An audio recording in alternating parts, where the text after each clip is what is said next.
So I went up the hill, and there was a line, and we waited in line, and the assistant said in French, you know, Helmut Newton is photographing a chicken, and we would like to try these shoes on your chickens. And there's this line of people listening to this, and nobody's reacting. And the butcher tried the shoes on every chicken in the case. We bought the two chickens with the best legs.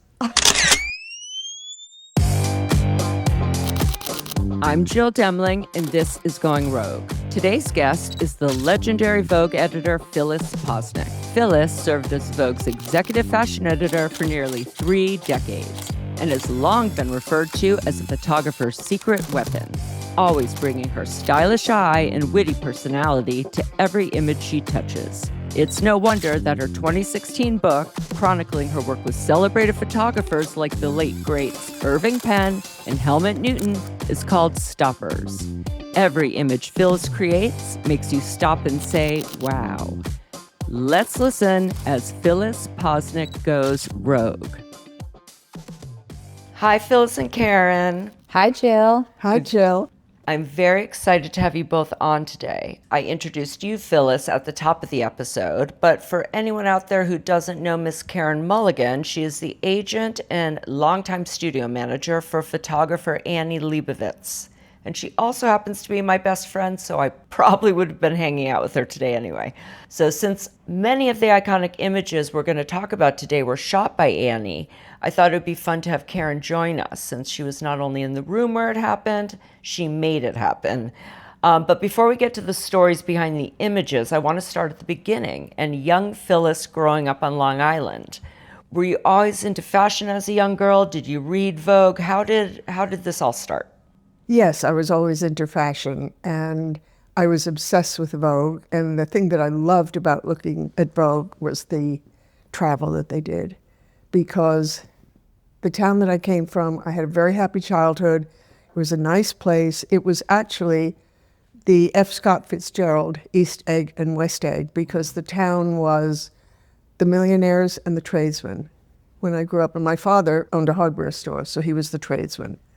And I couldn't wait to get out and see the world.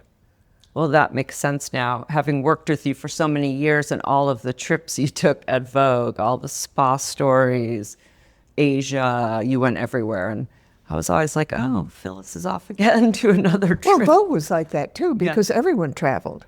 I loved those stories too. I still remember Lupita Nyong'o, the first cover that we did. She became part of your spa story. And I love that cover to this day. So I read that you studied business in college. So you were always into fashion, but then you go to college for business. I went to Syracuse University, and I chose business because I didn't want to take a language. I was sure I would fail. And when you went to business school, you didn't have to study a language. Also, I didn't really know what I would do with a liberal arts degree, because there didn't seem to be any end there with business. I thought, well, I'll find something to do. I was obsessed with clothes when I was in high school, and my mother sewed very well, and she would make these fabulous things. But I went to a school that was sort of mostly blue collar, and dressing well there was one thing. But when I got to college and into the dorm, I realized that everything I owned was wrong. Oh my gosh. And it wasn't what college kids wore, so I borrowed my roommate's clothes for the next year. Did you have an idea of what you were going to do when you graduated? I wanted to work for Vogue. What were your parents thinking? Were they supportive of this career choice? They were absolutely sure that I would never get a job at Vogue.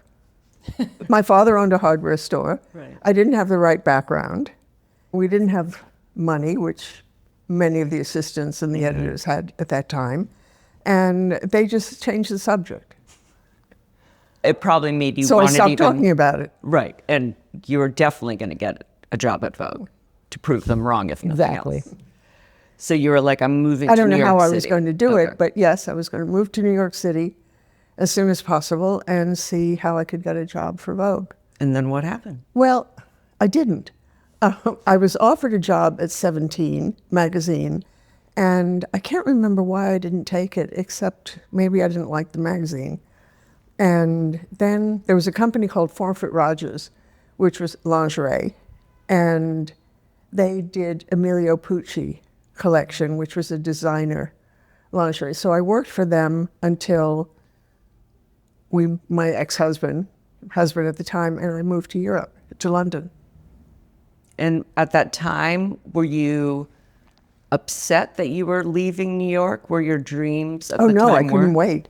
I mean, it sounded like such a great opportunity. He was an art director. Did you meet him in college or after college? We met him in college, and we dated for a few years, then we got married the year after I got out of college, because that's what people did. But anyway, his company opened an office in London and asked him if he would be one of the co-creative directors there, and we moved to London.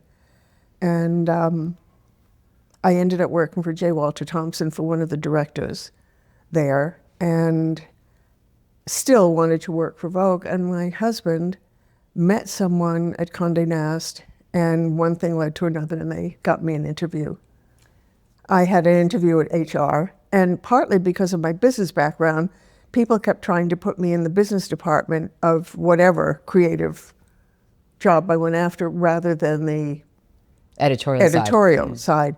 So I had an interview with the editor-in-chief of Brides, which I somehow knew was on the same floor as Vogue. And she was really nice, and she offered me a job. And I don't know how I said this, but I told her that I would really love to work for her, but the first chance I got, I would try to move to Vogue, because that's where I really wanted to work. And she was fantastic. And the next day I had an interview with the fashion director of British Vogue, because there was an opening, Sheila Wetton, and I started there. I mean, that's amazing. It was thrilling. I mean, and the editor, Beatrix Miller, was fantastic. And it was a good group. Grace started to work around the same time I did. Grace Coddington. Coddington, yes. So you were together with her. Do you remember those days with her? Well, Grace was Grace. You know, she came into the office the first day and she was dressed. I was an assistant, but she was Grace Coddington. Right. And and we became friends. And there was a third editor named Mandy Clapperton, who the three of us became very friendly. And then how long were you at British Vogue? I was there for not that long, maybe 2 years. And we were moving back to the States. My husband wanted to return. And it turned out that British Vogue let American Vogue know, and I got a cable saying that there was a possible temporary job at Vogue. Could I come for an interview when we came back? And did you know at the time it was with Well, at the time I didn't know. Oh, no. You didn't know. It was Diana Freeland. So I said, that we were coming back at the end of the week, and could I come in like a week later? And they said, how about Monday? Of course. Of course. So I had an interview with HR, and it turned out that Diana Vreeland, first assistant, she had 3 assistants, was English, and she was taking a leave of absence for about 4 months, and that was the temporary opening. Wow. And I started working for her the next week. And for everyone out there who may not know, that Diana Vreeland was a famous editor-in-chief of Vogue magazine between 1963 and 1971. Mm-hmm. So when HR said that there was this opening, you obviously... Possible temporary opening.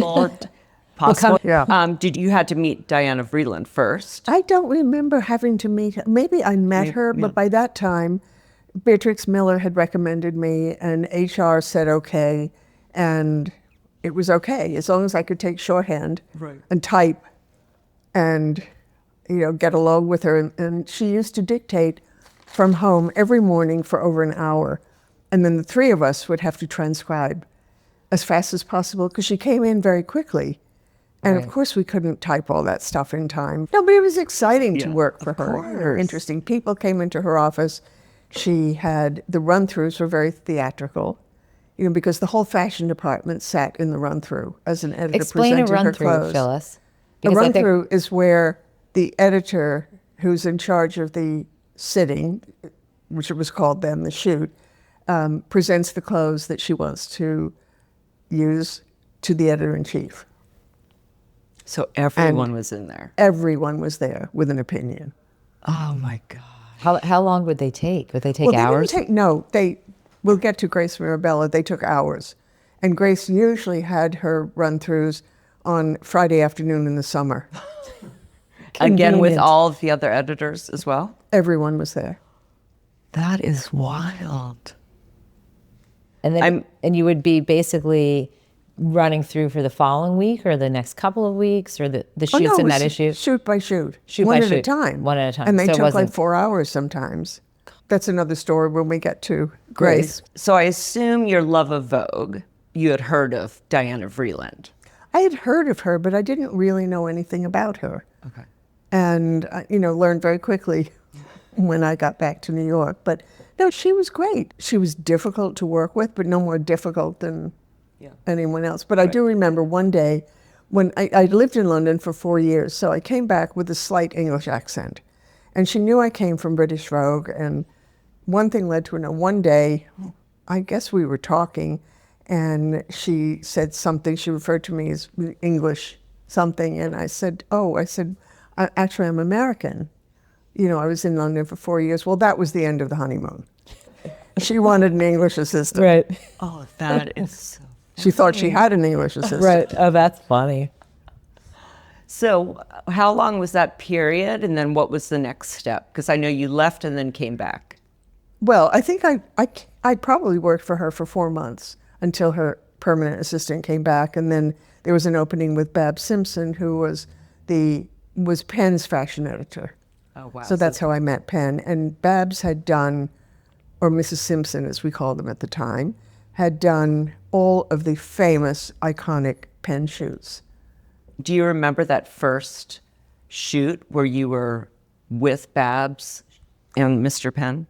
It was a time, there were 2 issues a month of Vogue, so everyone was constantly shooting. And he had a big contract, so his shoots would take 2 weeks. And we moved into the studio with 2 weeks of clothes, accessories, shoes, handbags, everything. And there were racks of clothes, shelving units that were shipped from the office to the studio. And I had to arrange everything. And his studio was on one floor, and the dressing room areas where we were prepping were on another floor. So, I spent the 2 weeks hanging up clothes, helping dress the girls. And he would have to send the pictures to the office whenever they were developed. It was film. Right. And then they would call in with the retakes.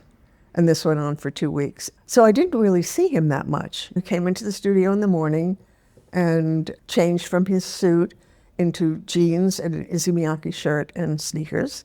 And then he was in the studio. He looked at the clothes in the studio. And when we finished shooting, I was cleaning up and packing up all of this stuff. And I was almost finished packing, and he came into the room. It was a big room. He came into the room, and he just sat down in a chair in the corner and watched me.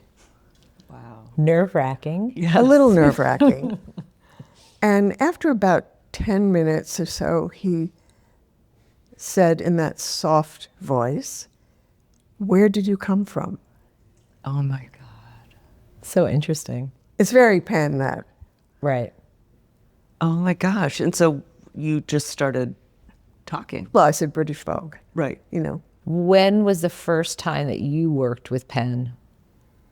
I became beauty editor of Vogue, but I don't think I worked with Penn. Or if I did, I think it probably was a still life. Right. So the first time I really worked with him was when I was at Vogue with Anna. But at that point, you knew him. Oh, because I you knew him. Yes. Yeah, I you knew him well because you had yeah, spent so much every time month with him. and Right. sometimes twice a month. And we would Wait, work. did you say that there used to be 2 issues of Vogue a month? Mm-hmm. Every month, 2 issues? Every month. It's almost like a newspaper. Everybody was shooting all the time. And Right, you'd have yeah. to shoot constantly. do you remember what the relationship was like between Babs and Mr. Penn compared to what your relationship with Mr. Penn as an editor? was like? Are they similar relationships? I think in many ways they were similar. He was my greatest teacher and he was my severest critic. And I think she went through a little of that process, and then we became very close friends. She went on many trips with him to Peru and to Cusco, and spent a lot of time with him. He and Penn had a very easygoing relationship. And he had a great sense of humor, and so did she. And they were both well-traveled, so it was a different time when I worked with him, so it was different. Did you go on any trips with him? Yeah. Well, he wasn't traveling as much at that time because when Anna came to Vogue, she liked Penn's still life and his beauty pictures and his portraits, but she felt that the fashion was too connected to Grace Mirabella's era, so she didn't want him to do fashion. So that meant he wasn't traveling. Right. How long were you with Babs until you left? Probably briefly? a year and a half. I learned a lot. And then once or twice I helped assist Polly Mellon on a weekend because I just wanted to see how she worked. But Babs came in one day and she said, I think you've learned everything you can. I think it's time for you to move on. Yeah. And where did you go from there? I went to Glamour magazine as the sittings editor in the beauty department because in Vogue, beauty and fashion, they were related. They were the same thing. Mm-hmm. And the fashion editors did the beauty sittings. At Glamour, they were separate.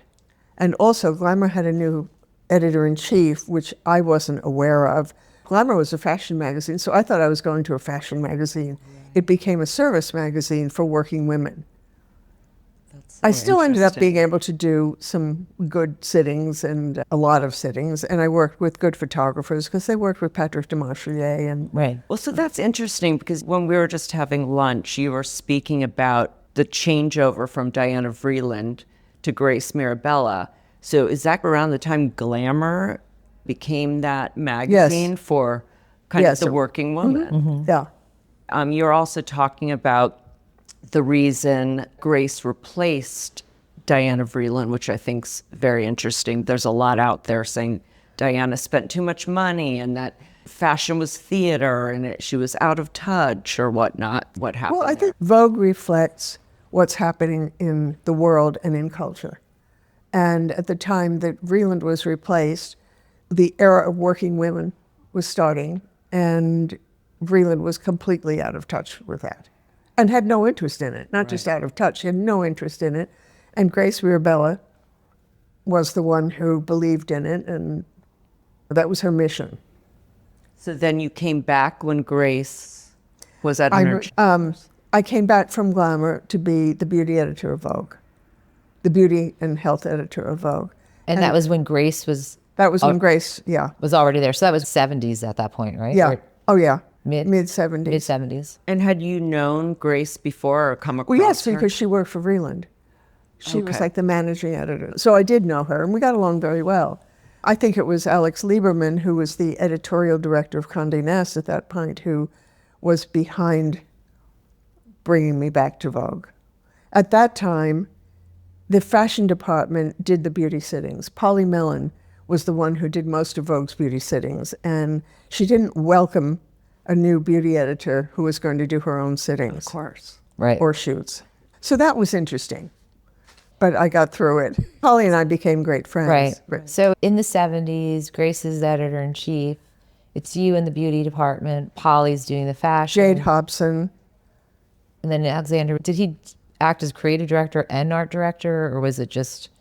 Both. Both, yeah. Because then it used to be both. I mean, he was a mentor, and he taught me a lot, and behind the scenes kind of guided me through being beauty editor, because I didn't do the kind of sittings that were I didn't do all of them either. Polly still did quite a few, but... Was there kind of a tug of war who got which sitting? Of course. Of course. That hasn't changed. Yeah, that's always the interesting part of a fashion meeting, when it's decided who gets what sitting. If it's the lead, if it's the cover, if it's the best clothes. Yes. Well, with Grace, things would change, too. It would start out one way and then another editor would do it. But I was talking about the run-throughs before. Grace, her run-throughs were hours long with the whole fashion department. I left Vogue and then went back to Vogue a year before Anna got there. And again, I think Alex was instrumental bringing me back, and I was supposed to coordinate things and work with Grace and make suggestions. And I knew Anna was coming. Oh, you did? Everyone knew. Even everyone Grace knew. Didn't. Well, she may have been the only one, but everyone knew that Anna was coming. And I took a chance, and I stayed there until Anna got there. And then Anna... And did you know Anna? No. So everyone knew, and she's in the same building, just a couple floors down at House and Garden, and everyone knows she's taking over, and Grace doesn't know until her husband sees it on Liz Smith's talk show. And she doesn't believe her husband, calls Mr. Newhouse, and he says, yes, you've been replaced. The talk was around town, it was within the building. I have to say, during that time, because I worked very closely with Alex and Grace, Alex did everything he could to try to get Grace to move away from where she was At for the the working beige woman, years.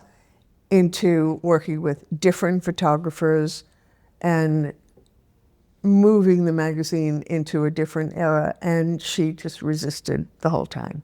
Resisted every move he tried to make. So looking back, since you've been through 3 eras under 3 different editors, it was over-the-top fashion, theater, couture, dreamlike, fantasy fashion. Then it goes to working girl, beige, whatnot. So now the times are changing, making the working woman fashionable. Would that be accurate? Well, by the time Anna came, I think the working woman was a given. Right. That was not a new thing. It's women expected and wanted to work. Right. So I don't think they really needed to be told what to wear and what to do. And Probably the only difference is women were able to buy their own clothes. Maybe.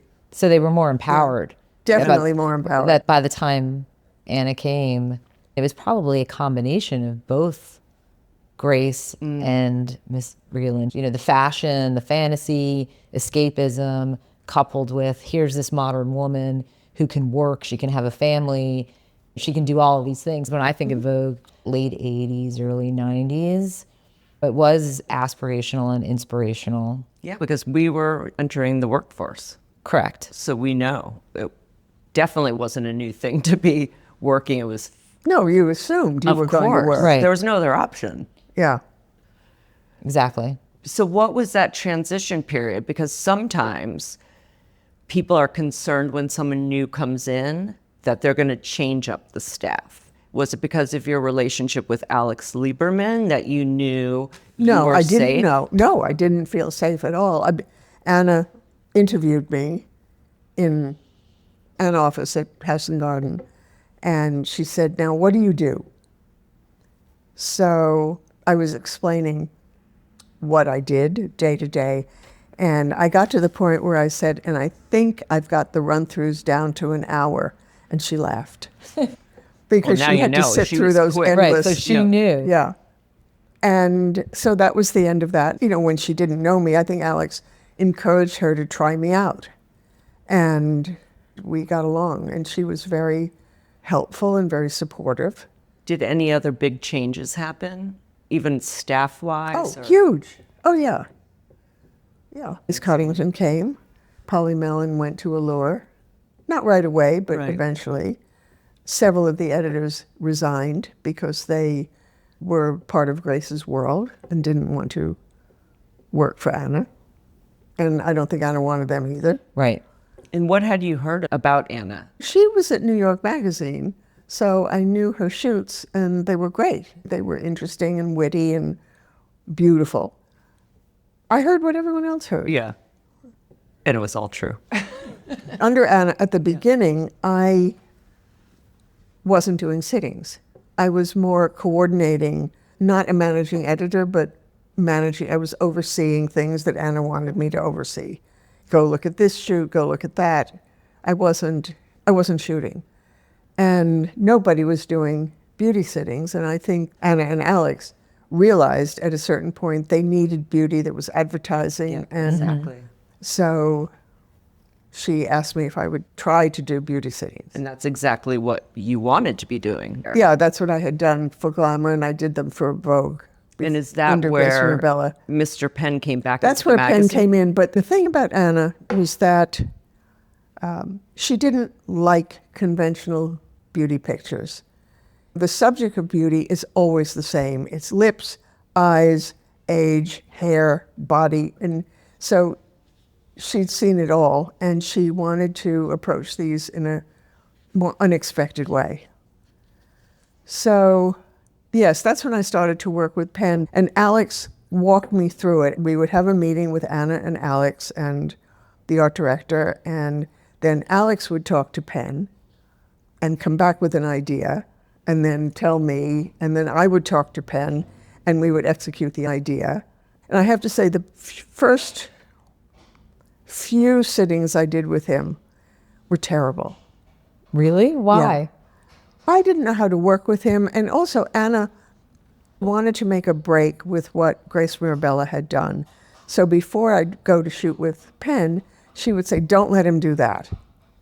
I think what is so interesting, Phyllis, when you do beauty pictures is that you really break the third wall, or you flip the script on how we view beauty, and you've put humor in it, and it's clever and it's unexpected.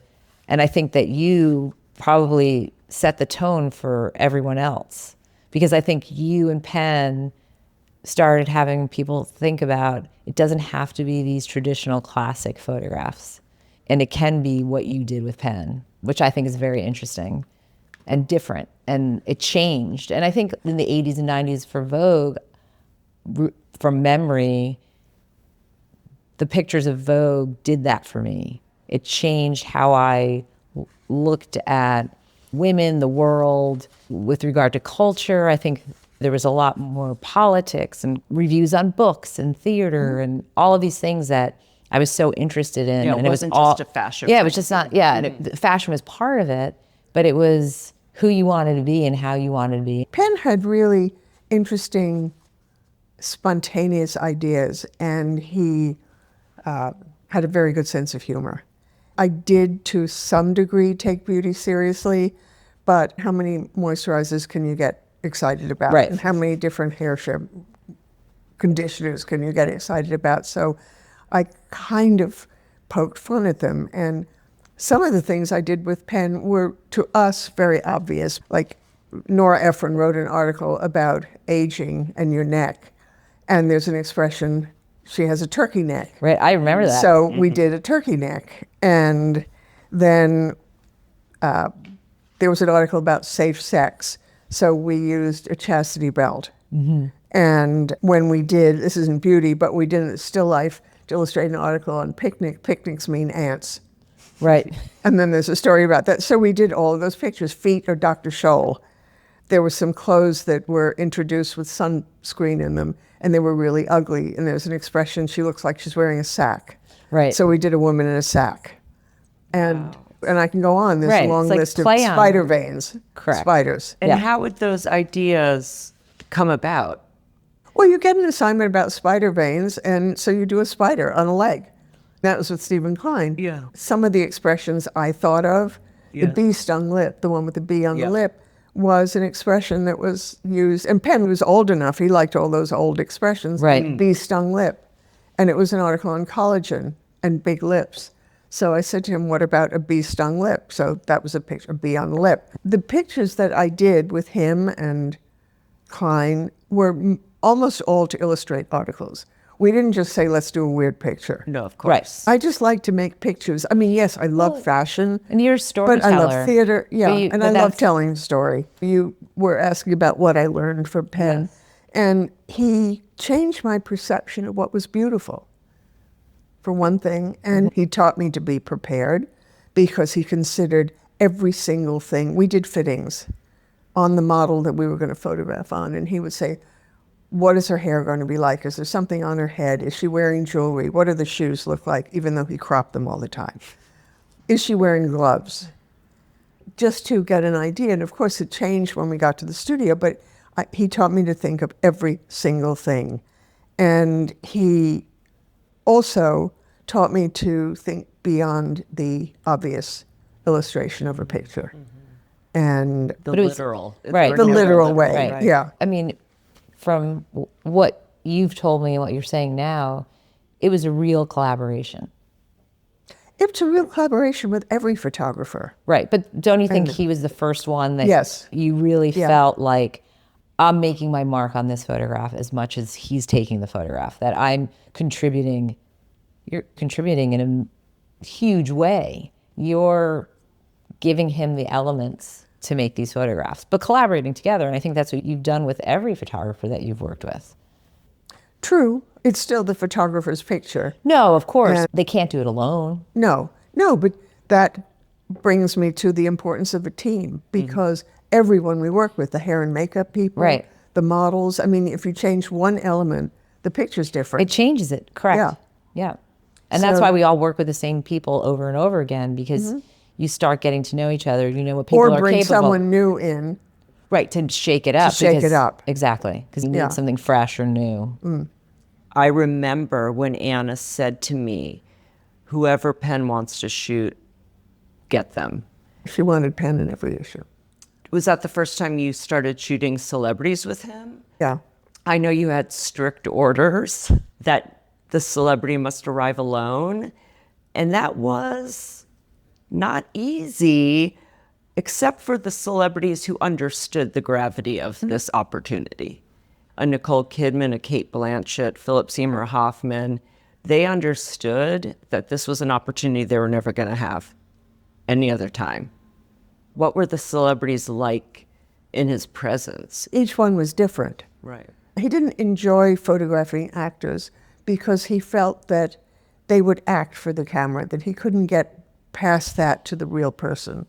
And it was very difficult to convince him to photograph an actor, a famous actor. He did a few because he happened to like them and he liked their work. But I remember it took 2 years to get him to photograph Nicole Kidman. Anna would talk to him about it. She would have lunch with him. And he kept saying no. And she said, you talk to him.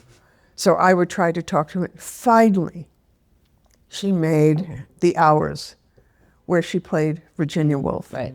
And she wore that prosthetic nose.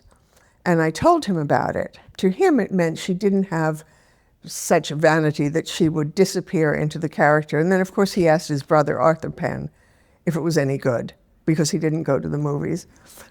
So after all that time and all the conversations, I had a meeting with him, and he said that he would photograph Nicole, but only with the nose. Oh, I talked him out of it. But when we did Kate Blanchett as Elizabeth, But you see, that was different. yeah, that I was thought later though, right? It was later. We didn't photograph Kate as Kate Blanchett. We photographed her as Elizabeth. Right. So I thought this is a perfect way to get him to photograph Kate, Right. because we do her in costume, and the costumes are very elaborate, and he loved that sort of a look. Yeah. So I met with him and explained about the film, and I had film stills with me, and I showed him the pictures, and there was a long pause, and he said he liked the idea of photographing her, but he thought the costumes were tacky. Oh my gosh. So, Was it a costume that she had on, or did you use well, couture? so I said, I'll take care of it. I Right. said, we'll have something made. Right. And I asked Nicola Gasquer, who was then at Balenciaga, to design something, and he designed this ravishing dress for her. I remember it was beautiful. And Penn loved it, and he liked Nicola too. Would he engage with her? Oh, Was there absolutely. laughter? Oh, yeah. Okay. Yeah. He would always sit down with any subject where we did a portrait and have a conversation with them first, just the two of them. I was there, but, it was just the two of them, and he wanted to know more, and he watched them as he talked. What did you prefer doing with him? Beauty images, still lifes, and portraits? It was more satisfying to do the portraits and the fashion features and the beauty, because with the still life, he loved to do the still life because he did it all. Okay. He didn't have to deal with a hairdresser or a makeup artist or a model or even an editor, because I got everything together for the picture, which And we would you discussed in assemble advance. it? He assembled it. I didn't touch it. He did everything. I wanted to say one other thing about Penn, because well into the first few months that I was working with him, and Anna was still a little, don't let him do this. We were doing a sitting, because he wouldn't call them shoots. He said, we don't shoot people here. They're sittings. And we were doing some fashion picture, and I was resisting what he wanted to do, and we were arguing about it. We got to know each other well enough so that we had fights. And I kept resisting, and he kept pushing, and this went on and on. It got really unpleasant. And finally, I just admitted to him that I was really nervous that if we did what he wanted to do, Anna would kill the picture. And he paused for a minute, and he said he would rather have a good picture killed than a mediocre picture run. Wow. Which is in my head every time I shoot. Absolutely. Good words to live by, for sure. So with Karen here, I would love to hear about your relationship with Annie, because you've done so much work with her. I love doing theater with Annie because she did it better than anyone else. She could tell a story. She got them into character, and we often had the director with us.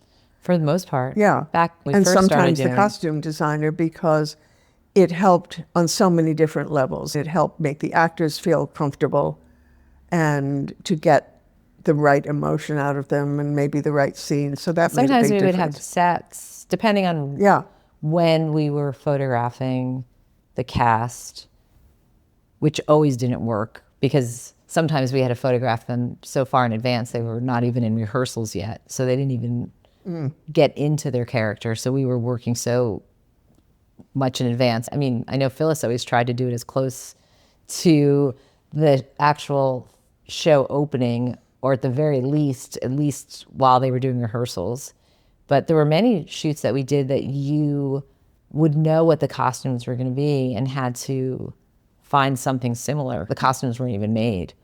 But the costume designers appreciated being involved. Right. And they were so helpful. I don't know if any of them are doing that now.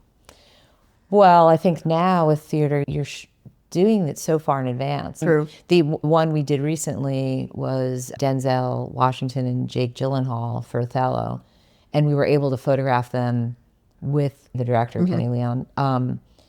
We photographed them on a Sunday. They started the rehearsals on a Tuesday.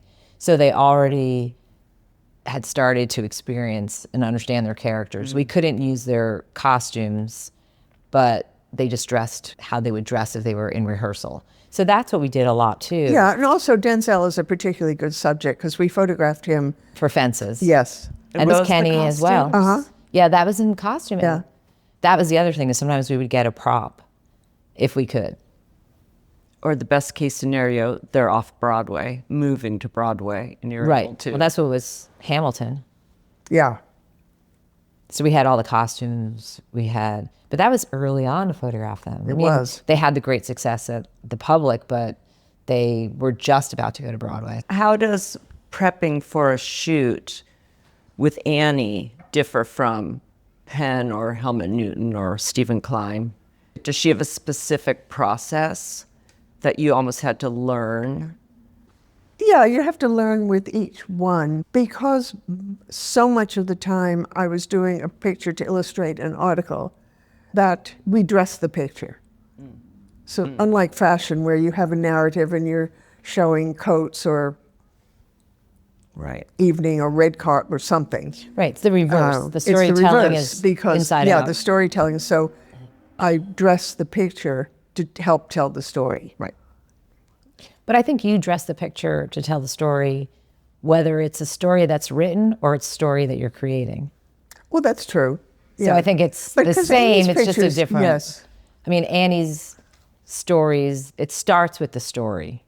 Well, one that we did with Carly was the backstory. So all of the dresses were backless one way or another. I think it was 4 pages or Right. 6 pages. So that was a given. So then it's what backless dresses are the best for Annie, Right. which might not be the best backless dress for Klein or Penn. What would make it different? How do you know Whenever which... I'm shooting, I try to see the picture through the photographer's eyes. Okay.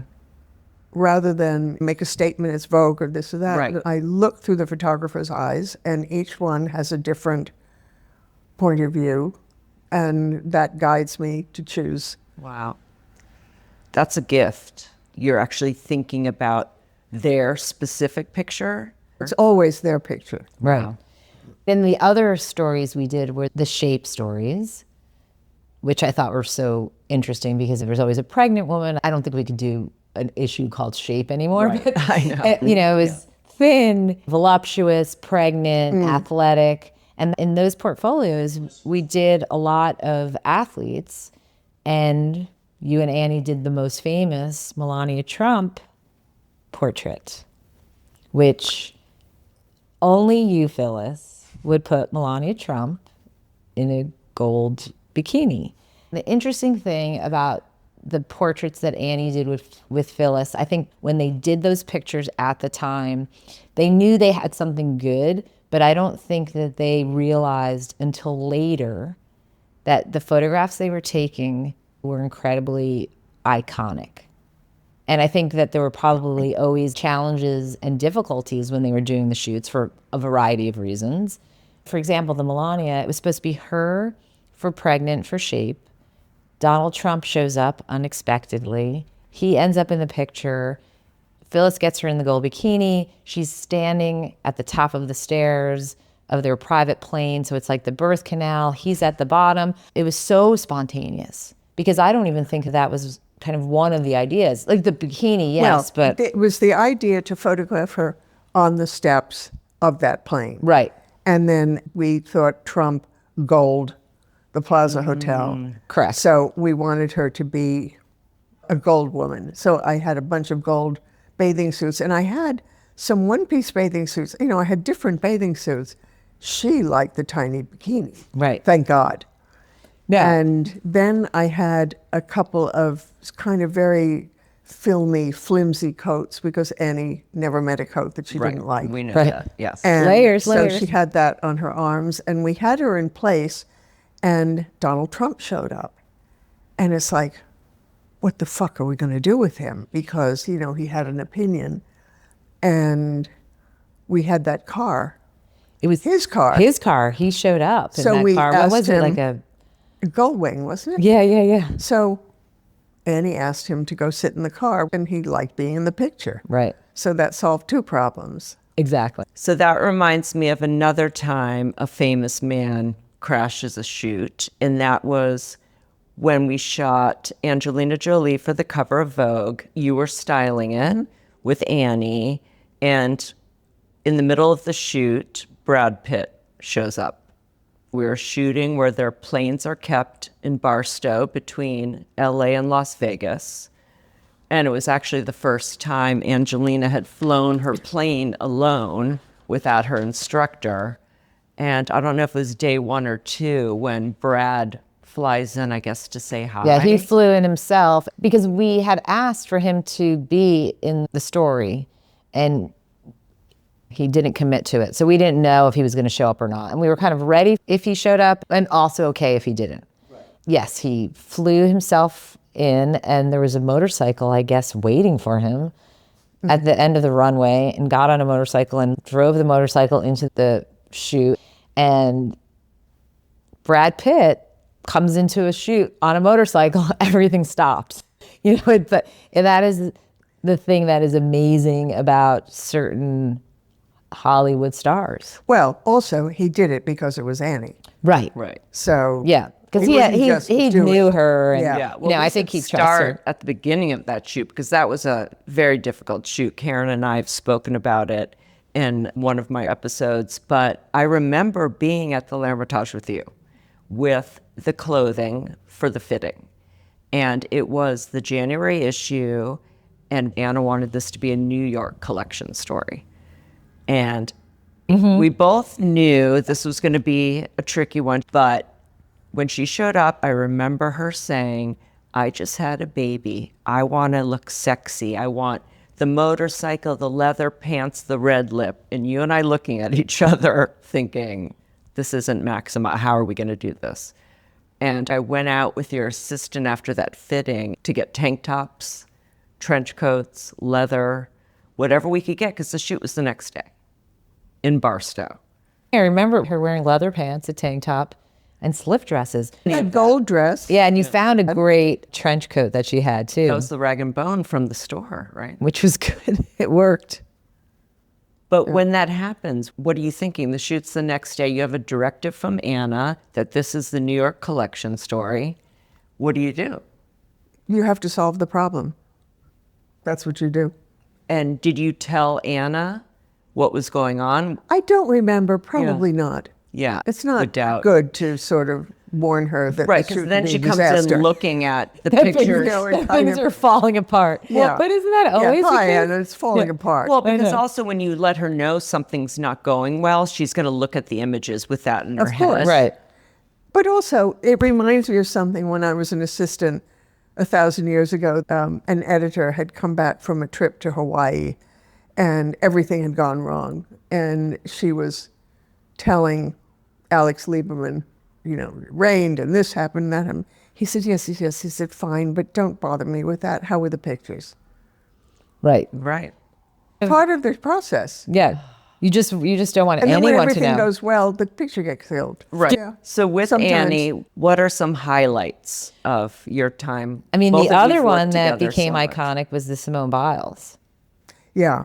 Well, that was interesting because it was right before everything shut down for COVID. And You knew flew it back was- the day that New York City shut down. Yes, we flew down to Texas. The airport was full, the plane was full, everything was fine. We got to the hotel. When we flew back, the airport was empty. They were handing out masks. There was no one on the plane, and everything had stopped. She almost didn't want to do this shoot. She was worried. Right. And everyone was worried. Simone. Annie said Phyllis and I ended up not doing anything in the gym. We thought we should not be in a closed-in space. So people were starting to think that. So then you ended up doing most of the shoot in her backyard. The picture of her from the back is an incredible picture. And the simplicity of it. Simone was incredible to watch because she would just elevate and she would do all these things that you see her do for the Olympics with such ease and spontaneity. Annie was just pushing the button. But and that she was incredible. Yeah, with the athletes, sometimes they don't even have to be doing anything.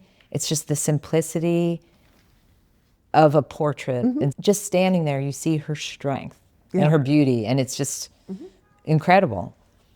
And I remember Sarah Jessica Parker and Chris Noth, that shoot, which was crazy because we had the paparazzi following us everywhere. Yeah, but the paparazzi only interfered in Central Park. Sarah Jessica Parker was fantastic dealing with them because at one point in Central Park, they were just uncontrollable. When she was coming down the steps. Yes, she said, let me take care of this. And she went and talked to them and she gave them a picture and then she made them go away. Exactly. I mean, she was brilliant. Someone who wasn't brilliant was Chris on that shoot. He was being a pill. I had to put a tampon up his nose. I know. Do you remember he got a just bloody felt- nose on the street? Yeah, I like remembered from when I played soccer, right? Yeah. You would put a tampon up your nose. Yeah. And someone Remember? gave me one. You don't And we were remember like, that? I wonder and what he was was doing so last mad, and I said, well, that'll stop it. And there was like a string. I'm sure this happened all the time about the clothes between you and Annie. For some reason, I got in the middle where it was like, you tell her, and then Annie was like, Jill. I remember her being at the elevator. She said, Jill, come over here. Please go talk to Phyllis. It was something about one of the dresses or cutting the inside out of the Alexander McQueen. And I was remember that. running between you and Well, Annie. that could have been any shoot. Yeah. Yeah. I was But the what- messenger. Was that for the movie? Yes, Oh, It was was for it? the movie, right? yes. I love that shoot. Just looking at it recently, because it was Sarah Jessica's birthday, those images and the locations. Because we went to the museum. We did all like Well, New York, yeah. like a love story Well, to New York City. It was my idea, because it had to do with the movie, to do a Helmut Newton honeymoon. Right. So there were some pictures where she was very sexy. Oh, when he's videotaping her. I love Yeah. Yeah. I love that story. Yeah, it's a good shoot. What are the other shoots that you did with Annie that have some kind of crazy story? Isn't that everyone? Oh, the I think Taylor so. Swift, you had to fly in a storm. And almost didn't make the shoot because They canceled all the flights. you end up taking a private plane. And yeah. then that was also late. Taylor could only do that day because she was leaving for tour or something the next day. She was also, that was when she was 17. I know. Long time ago. You were supposed to go to 2 different locations and ended up only having like 2 hours. Had to go straight to this other location. Yeah, we were so late taking off. Yeah, and then shot for a couple hours. Those pictures are I great. love those pictures, yeah. They're really great. Annie and I were barely speaking at the time, but They're And great the pictures. pictures were very good. Mr. Penn obviously had a huge effect on you as a person, as an editor. Are there things you've taken from your time with Annie? And is her process unique to her? I know Yes. it's different. Yeah. Yeah. In what ways? You have to almost work through the process. I think with Annie the works person. through it before the shoot. I was just going to say, doesn't work she through doesn't work anything on through the it on shoot. the shoot. She has everything worked Yeah. out before the shoot. Yeah. So the shoot actually goes very smoothly for the most part because she already knows what she wants to do.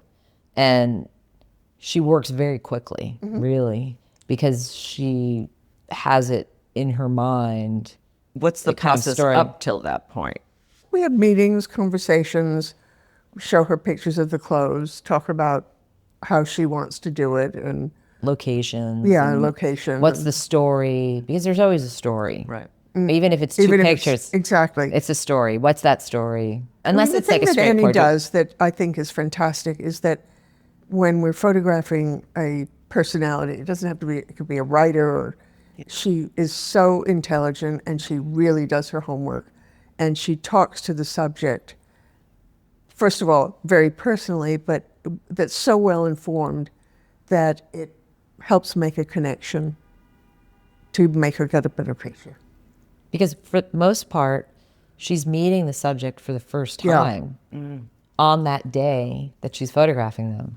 So to get that intimacy, she has to learn about them before she meets them. And especially with And, all and our that too, but Yeah. Annie goes much further and she really connects with them. Were you there when we did Robert Downey Jr. in LA? Yes. Because he is so much fun. I've worked with him a couple of times. He's and amazing. I think he knew her. They had met because he was on a Vanity Fair cover. And I Okay. think she photographed him for Well, Vanity she Fair had separately as decided well. that day that she wanted to photograph him in a box. I love that picture. And she had this box built. She put him in the box, and it's a small box, and he's like contorted and he's moving around, and he's very funny. And finally she said, "Are you okay? You comfortable?" Oh, yeah. I'm really comfortable. And he started to make fun of her.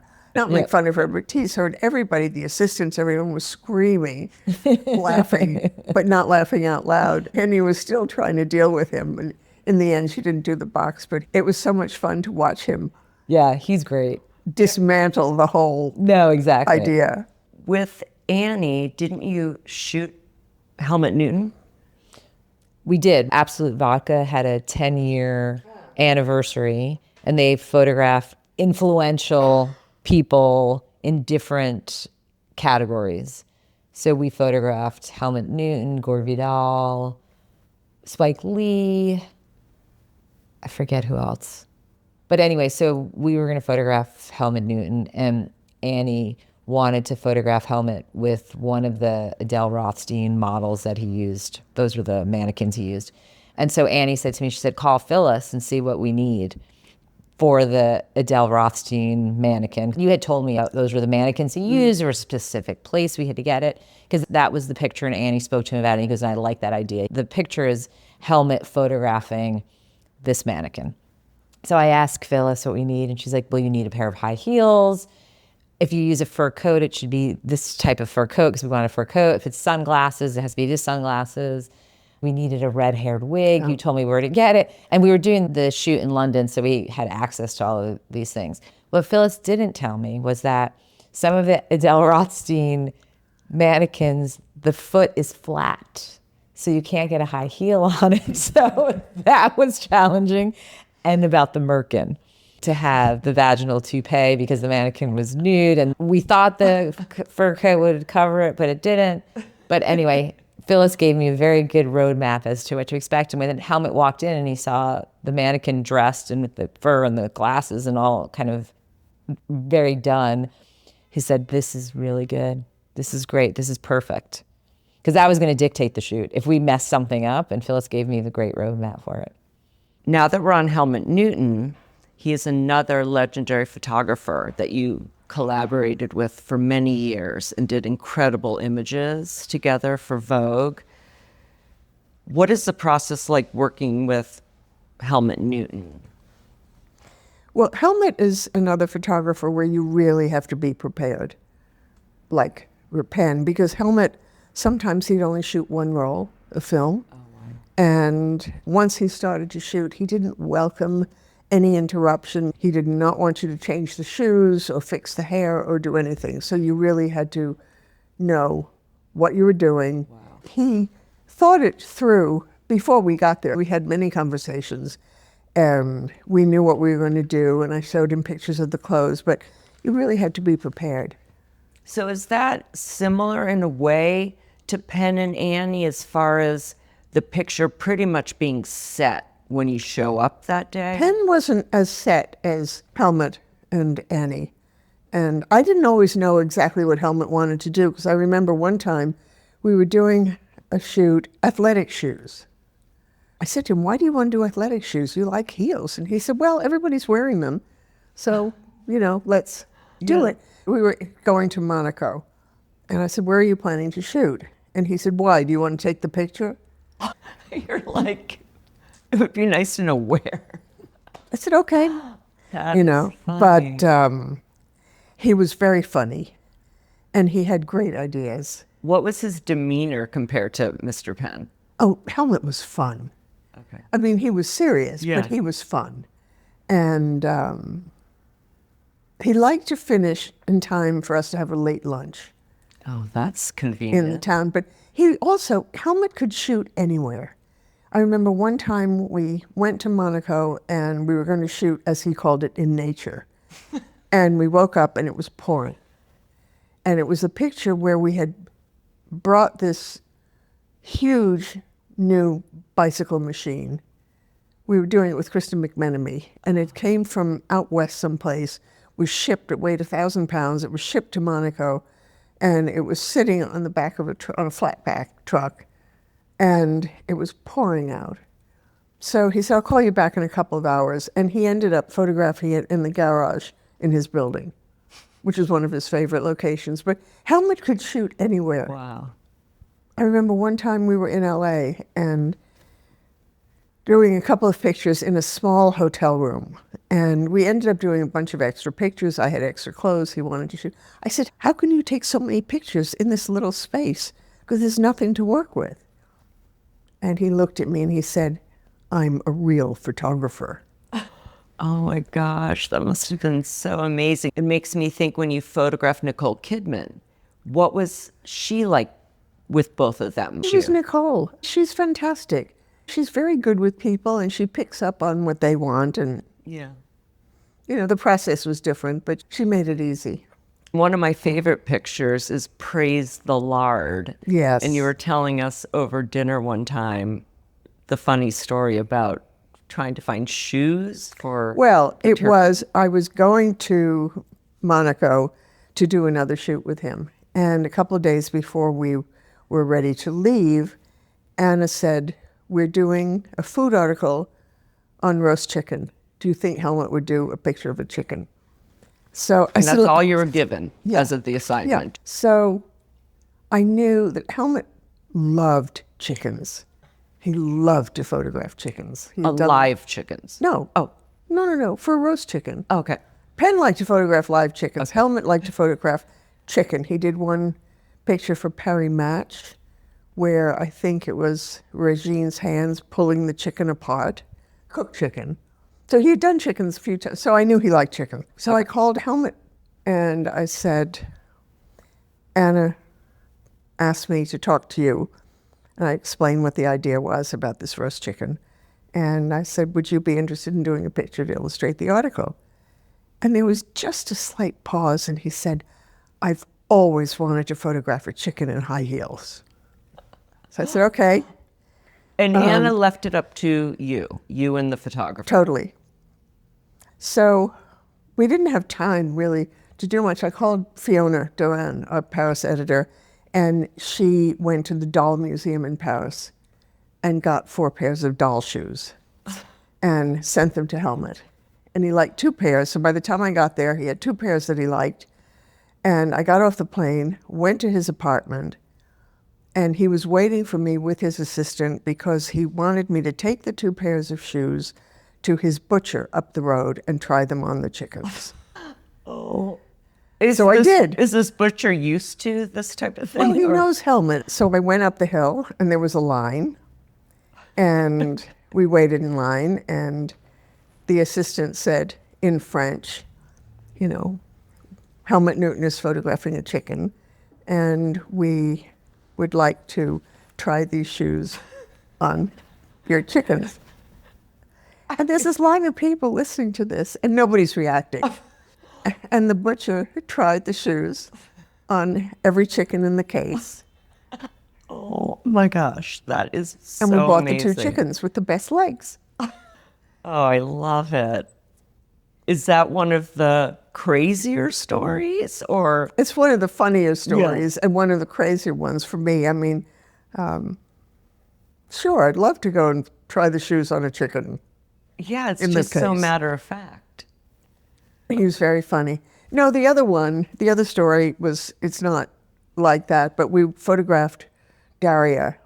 It was for a story on injectables, cosmetic injectables, on a bed of nails. Yes, I And remember. along the Corniche, and of course with traffic going by all day.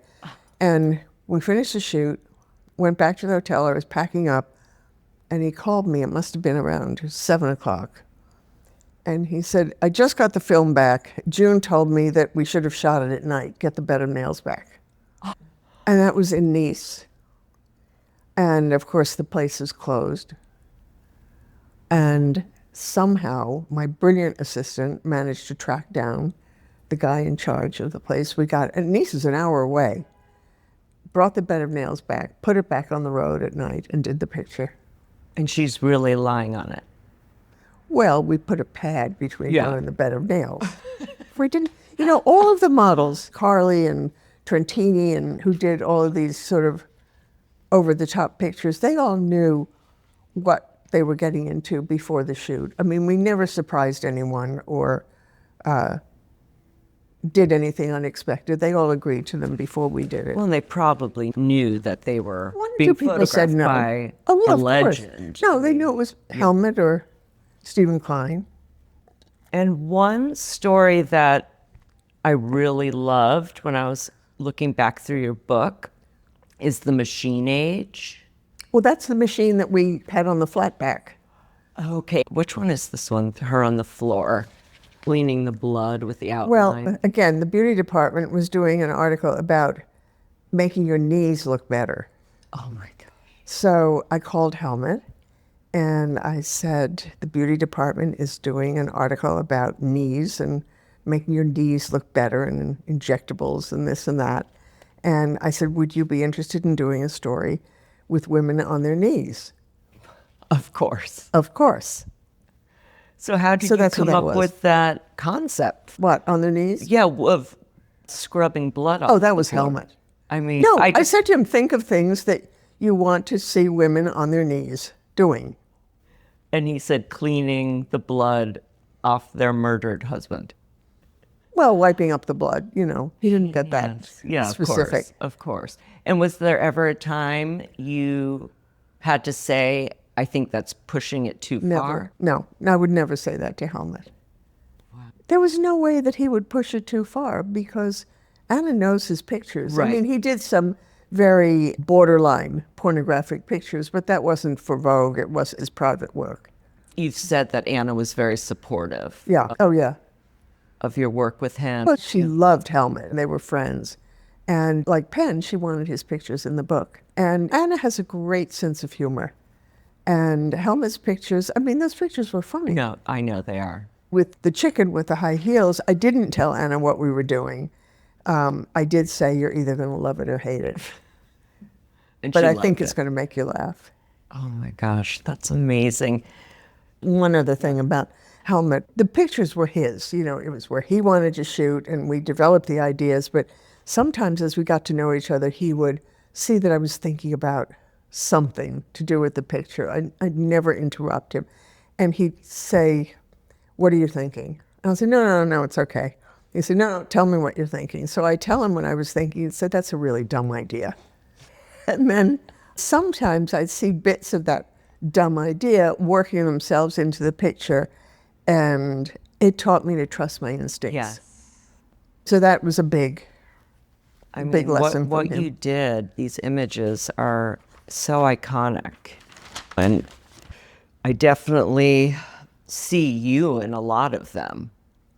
Well, as I said before, you know, I kind of poke fun at some of these ideas because, I mean, who doesn't want to have nice knees, but seriously. And I think that's what some people probably read the magazine for Penn's images or Helmut Newton's images. I know many people subscribed to Vogue for Jeffrey Steingarten's pieces. They did, yeah. And your food images were, you know, the opener of his features that were in the issue monthly that I know people would buy Vogue to read. So it was pretty amazing for us to have such a well-known food section and these incredible images that really... And his articles were great. Yeah, exactly. He They was were very brilliant funny too. and very interesting.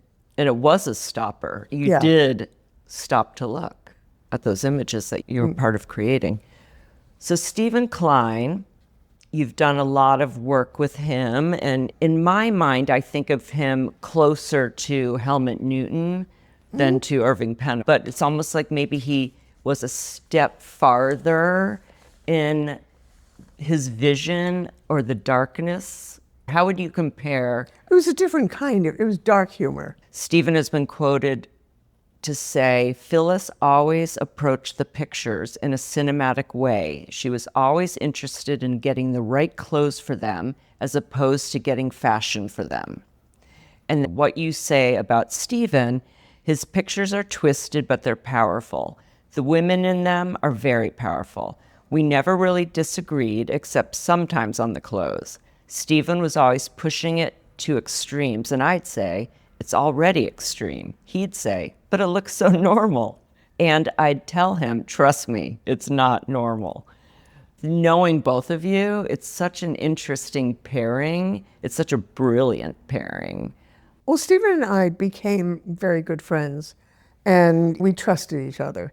And he has a very good sense of humor, and he's very intelligent. And a lot of fashion photographers aren't interested in doing a picture that illustrates a concept or an idea. They're interested in fashion and a narrative, which is a different kind of idea, but they have no interest in telling a story. And Stephen loves to do that. I guess to both of us, it comes kind of naturally.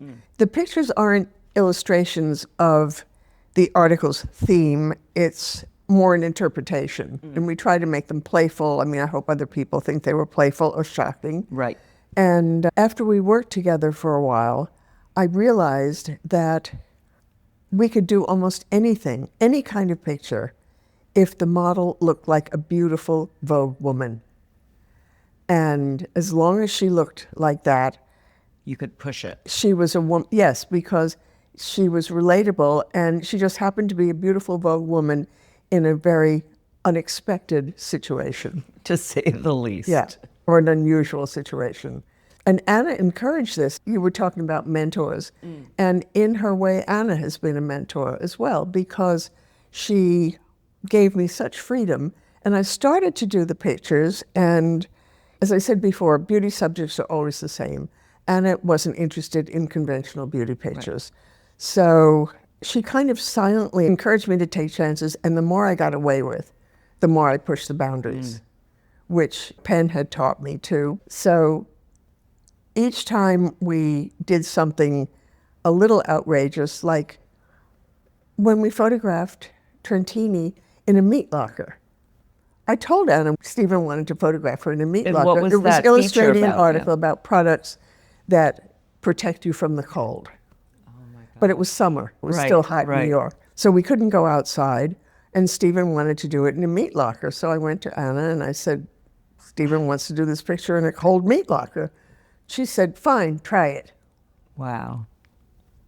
And That's great for him, okay. too, because sometimes I feel photographers are kind of pigeonholed, or they're not allowed to do exactly what's in their mind. well, Anna encouraged it. Right. She really did. And as I said, every time we did something like that, Anna gave us permission to do something more and more. Was there one Anna said no to? No, Like, the yeah. only time it didn't work was before I learned that she had to be, quote, a beautiful Vogue woman, because there were a few early on where the woman looked a little weird, whether it was hair or makeup or clothes, and putting that in a weird situation was a little too twisted. So I figured out that as long as she looked beautiful, Anna Wintour friendly, I had a chance. Right. And then in my head was Penn's thing of he'd rather have a good picture killed than a mediocre picture run. And we did some very funny pictures. Yeah, now that you said as long as she still is a glamorous Vogue woman, that makes total sense. I can see the subtlety there of how one would push it too far and one is just right. Yeah. The woman always looked beautiful. Yeah, and as Steven said, sometimes the clothes were an issue. I remember when we did the picture on Carly for ADHD where she was sitting where the water was running. I had a rack of clothes. Nothing looked right. I mean, they were all really good clothes. And finally, at the end of the day, there was this tacky sequin dress. I really didn't like it. But it was the only thing left. Right. And we didn't have the picture. And I knew we didn't have the picture. And suddenly it looked like the water. Yeah, because it was looks like perfect. that was meant to be. Yeah. I mean, when you look at No, it. that was the last minute before we had to get out of the studio. I had tried everything else, and it wasn't Steven's, it was both of us. We looked at it and said, it's not working. Right. And then the Suburbia, that series. Well, he calls most of them suburbia Right. because if you look at the pictures, most of them are in a suburban environment. Yeah, because he has them numbered, but I know Yeah. they're with different. No, he started to call them suburbia. There's a picture of Angela Linval, and it was for braces, and except the article was about invisible braces. So how do you show invisible braces? You can't. Right. So Steven wanted to do her wearing gold wrappers teeth nursing a child. And we got lucky because Angela had just had a baby, and she was into it. And she went to Queens to this guy who makes gold teeth for rappers and got cast, and we did the picture. But it's in a backyard. You know, if we did that picture in a nightclub, it would have been something different. Right. But there she was, an everyday woman, happened to be in an evening dress, sitting at the pool, Vogue woman, yeah. nursing her baby. I mean, that's amazing. And then the image you did about Botox. Real dolls? Yes. Well, that article it wasn't about Botox, it was about so many women getting so much cosmetic surgery, injections, procedures, that they were all beginning to look alike. So I wanted to do the picture on twins and do something interesting with that. Twins didn't interest Steven. He wanted to do it on real dolls. Real dolls are life-size, articulated models whose skin they look like real people. Right. And everything moves. Oh my God. So Anna said yes. She said, try it. So we got the real dolls from this place in California, brought them into the fashion closet. 2 assistants held them up while we did a fitting. We showed Anna the pictures. And of course, in the fitting pictures, they had faces. Oh my God. And so we got to the location, which was this beautiful house in Westchester, again, suburbia. And when we were doing the hair and makeup, the makeup artist realized that the faces came off, which made it easier for her to change the look Right. because they looked a little cheap. So we wanted to make them look both. The faces came They off, looked and a of course, little Steven, cheap. like, Yeah. here it is. So we dressed them. I think one picture that she was in Dolce, and the other one they were in bikinis sitting at the pool. Now, with the face coming off, did that ever trigger something in your mind that might be too Yes, Anna scary? will never run this, according to me. And did you say that to Yes. Steven? I said, And- I'm not sure Anna's going to Yeah. run. You know, this is like pushing it a little too Yeah. far. And he didn't think so. So we were there, and it made a much more interesting Right. picture. The whole thing was very funny. One picture was the two models at the pool. The other one was in the house and looking down at the garden where there was another model, real doll, with a dermatologist standing over her in his, Yeah, Dr. Colbert, my dermatologist. in his whites. So come back from the shoot, and I said, how did it go? And I said, I think the pictures are really good, but we may have gone too far. You're going to like them or hate them. So they came in, and she loved them. And I said, why did you like them? And she said, because they look like real people. They look alive. They don't look like mannequins, which made perfect sense. I Right. mean, she's right. But then when it came to publishing the pictures, now here are these crazy pictures. She wanted the man in the garden, Dr. Colbert, retouched out of the picture. And I said, why? And she said, because he looks like he's giving her a lethal injection. While she's I mean, holding here her are these face in her freaks. hand. Here are these freaks.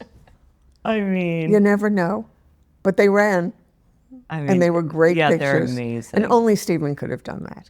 I know. I just feel like he's really taken some of his Anna- best images with you. And Anna encouraged it. It's What a what gift gave to us him. permission. So, you know, what you were saying about photographers, they don't try it. I mean, I encourage photographers to take chances. I don't use reference pictures because I find them, and mood boards, limiting and even stifling, because if you show someone a mood board, that's what they look at and that's what they do, or they don't need to think much beyond that. I don't want to repeat an image. I don't want to do something that they've done before. I want to encourage them to take a chance and do something different, push the boundaries. No reference pictures. I love what you said about Mr. Penn earlier, what you've learned from him. What would be some takeaways from your time working with Steven Klein? Even it's like dancing. You know, we're looking for the same thing, whether it's me and Helmut or Steven or Annie, we're all looking for the same thing, and that's a good picture and a memorable image. So we've discussed Helmut Newton, Mr. Penn, Annie, and Steven Klein, but there are others that you worked with and made incredible images with. Tim Walker being one. And Anton Corbijn. I wish I'd worked with Tim more. I loved his process. I loved the way he sees things. And like all of those photographers that I worked with, he's determined to get his picture. And I remember one time we were photographing some white Comme des Garçons clothes. It was for an article about Comme des Garçons. And Comme des Garçons only gave me the clothes with the guarantee that we would shoot in the studio. So I got to London, and the process with Tim was we'd have a conversation on the phone, and then a day or two later, he'd send me drawings. And they were usually quite specific. There were a few times where we went off. A drawing of the image he had in his mind. Mm-hmm. Wow. And Penn did too. And so I arrived with these white Comme des Garçons clothes, and Tim set the models up in the studio. I think there were 5 models. He wasn't working. He had it all ready. We got into cars, took us to the woods. He had covered the woods with fake snow. Oh my God. and put boards down so the models could walk on them. And we did this picture in the snowstorm in the woods. Wow. And I loved that. And of course, I Yeah. thought, come to our son will kill me. But the clothes were clean. The picture was great. And he had a charm about him. He's very smart. They're all smart. I definitely felt his image had an optimism to them, not the darker side. We did Madonna with him, and he worked a lot with Vogue. I didn't work that much with him, but there definitely was a charm, a positive feeling, a fantasy feeling, a childlike feeling sometimes that made you smile and feel good. There wasn't the darkness. As I say, I loved working with him. Yeah. And we did some things that he wouldn't normally have done for Vogue. And I remember one time he did a picture, it had to do with sun protection. We did it in the studio. And it came in, and Anna, it was on the board to run, then it was off the board and on the board and off the board. And finally, I was hysterical. And I went in to talk to Anna, and I said, why don't you like this picture? It keeps going on and off the board. And she said, it doesn't look to me like a Vogue picture. And I said, okay, but that's exactly why it should run. Just to do something different, mix things up. And she ran it, to her credit. Sometimes I would get stuck with one of these ideas, and I'd go to Anna and I'd say, I'm stuck. This is where we are, and I'm not sure what to do. She always had a good idea and a solution. Why don't you try this? And it started a whole new direction. Right. And then Anton, I got to meet many times with you on theater shoots, and he was just the nicest. He's fantastic. Yeah. Photographing anyone, but photographing actors in theater and it was telling just really his story too. Him in a very small crew. Yeah. He makes it seem simple, but it isn't. Yeah. Because his pictures are very distinctive. And his passion is music and the music industry. Yeah, Some I just groups. remember working with him. I was so happily surprised. He was so nice he's and a great approachable, photographer. Yeah. right? And that helps too when you're working with talent, to be an approachable person. It kind of disarms the talent. Well, you've had an incredible career, Phyllis Posnick.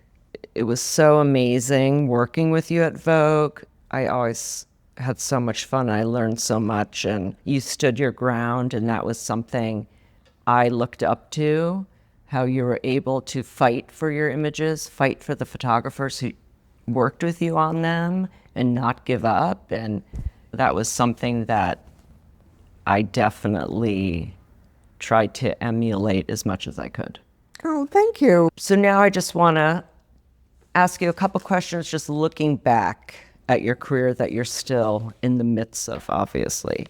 Is there any advice you'd give to the younger generation? And these can be lessons that you apply to an image that can easily be applied to someone's life. One of the things I realized along the way was that I needed to be more patient because everybody has a process. The hairdresser, the photographer, the makeup person. And sometimes I'd see a picture starting and I think, oh my God, that's not what we talked about. It's not this and it's not going to run. And just be quiet long enough to let the photographer and everybody figure it out and see where it's going. And then say whatever it is I have to say, because a lot of the times I didn't have to say anything. Right. That they saw the same thing I did. It just took time. Right. Everyone on set is in their own process with the same goal of getting the image.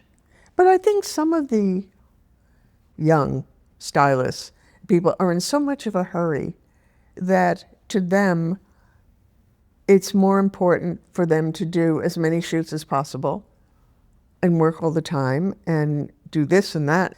And that's very satisfying to them. That wasn't enough for me. Right. And that's not a judgment. It's a different time, you know. Mm-hmm. Well, it was amazing talking to you today. And thank you so much for giving me so much time, because there's so much to learn from you. And I think everyone listening we'll have to just go buy stoppers to read more about your work with these. Well, I'm thinking about another book. Please do. But at the end of each episode, I ask my guests rapid fire questions. Maybe. So I'm going to say two things, and you choose which one of the two. AM or PM? AM. Uber or Subway? Subway. Book or film? Both. Sweet or spicy? Both. Spots or stripes? Ooh. Spots. Top or bottom? What does that mean? Whatever it means to you. You're top. You're definitely a top. Thank you, Phyllis. Thank you. Okay, that's our show. Thanks for listening to Going Rogue, and be sure to like and subscribe. Today's show is produced by me and Maddie Rosenberg at Radio Free Rhinecliff with assistance from Maddie Kelly. Special thanks to David Vo for our great graphics and Taras Romanov for our epic theme music. See you next Friday.